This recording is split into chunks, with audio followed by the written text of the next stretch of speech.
The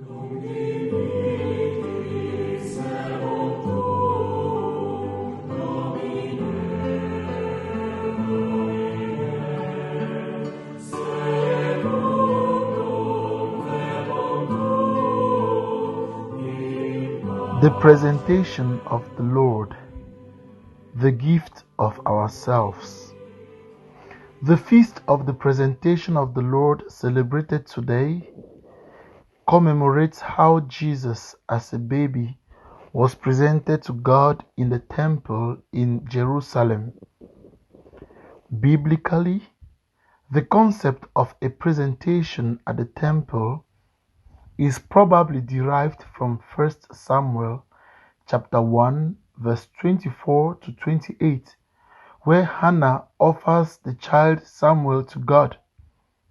On this note, Mary and Joseph took Jesus to Jerusalem to present him to the Lord as the firstborn son. Luke chapter 2 verse 7. Jesus therefore was consecrated to the Lord as the law required in Exodus chapter 13 verses 2 and 12. In our first reading, Malachi prophesies that the Lord is going to appear suddenly in the temple to purify its priests and the people. On this note, today's feast is also known as the Feast of the Purification. According to the law of Moses, the woman who gives birth to a boy is unable for 40 days to touch anything sacred or to enter the temple area by reason of her legal impurity. When a woman has a child, giving birth to a boy, she shall be unclean for 7 days.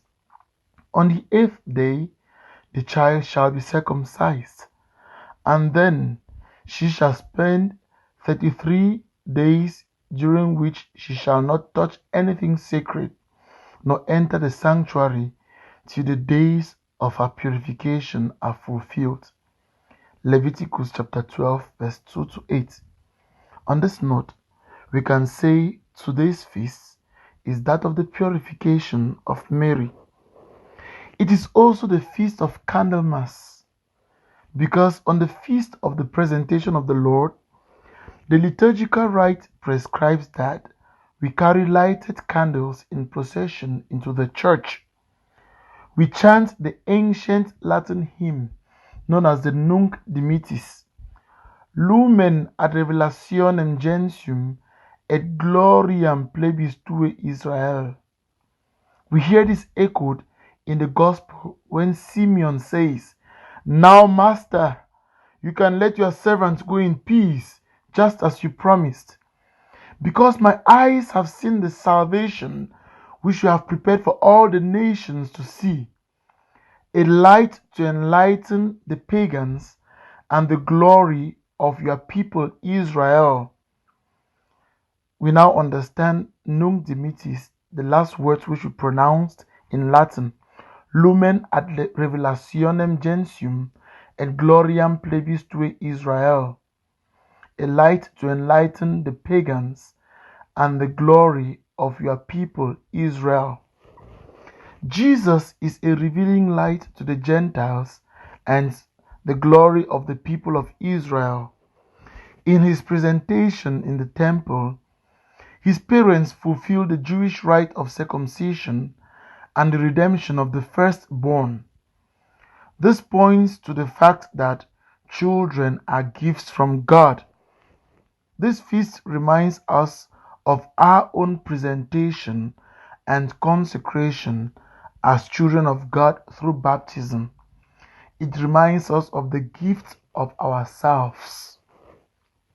Today, we also celebrate the Feast of Encounter because the New Testament, represented by the baby Jesus, encountered the Old Testament, represented by Simeon and Anna. On the 2nd of February each year, the Catholic Church celebrates the World Day for Consecrated Life. This was instituted by Pope John Paul II in 1997. Consecrated men and women are called to spread the light and the love of Jesus Christ through their unique witness of selfless service, such as caring for the poor, the contemplative work of prayer, or through their professional careers.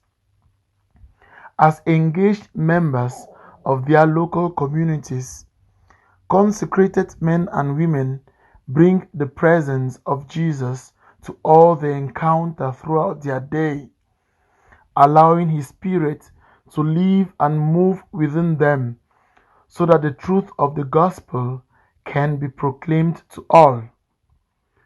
Going beyond all the theological and liturgical high points presented above, I will see this feast as the Feast of Gifts. At the end of the purification period for the woman as prescribed by Leviticus 12:2-8, she is required to offer a year-old lamb as a burnt offering and a turtle dove or young pigeon as an expiation of sin. The woman who could not afford a lamb offered instead 2 turtle doves or 2 young pigeons, as Mary does here in the Gospel. Therefore, Mary and Joseph presented Jesus with grateful hearts and offered the poor sacrifice, the gift prescribed by the law of Moses, the gift for the poor, the 2 young pigeons. Real giving is an act of unconditional love, love with no demand, no hint, no requirement of return. Our lives take on meaning and purpose only in the measure that we make of them as gifts to God. As we celebrate the feast of the presentation of the Lord, we are invited to consider the gift we have received and the gift we have given. Today's gospel passage recounts Mary and Joseph, these observant Jews, fulfilling the prescriptions of the law, bringing their firstborn to the temple to dedicate him to the Lord, to give him to the Lord. So too, this might be the day we take stock of our gifts and make some return to the Lord for His goodness to us.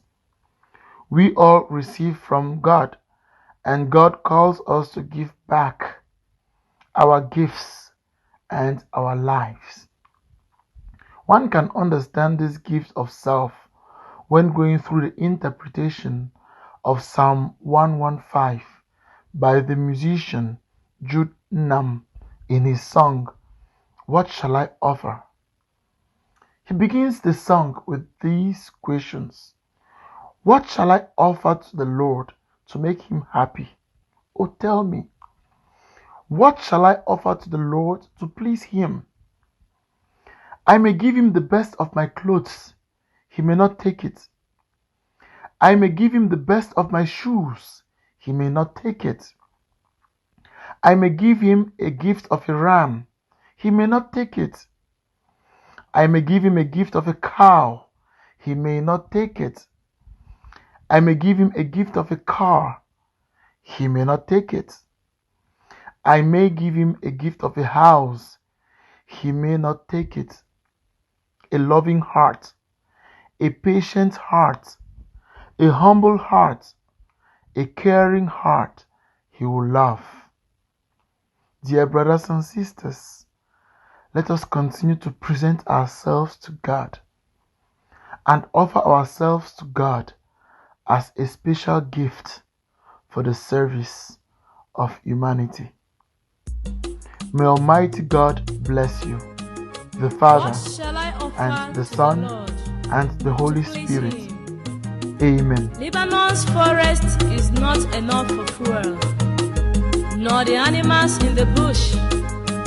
Gold or silver He may not take, but my loving and humble heart I offer.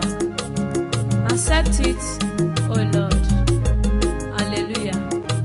What shall I offer offer to the Lord? Offer to the Lord to praise Him. What shall I offer to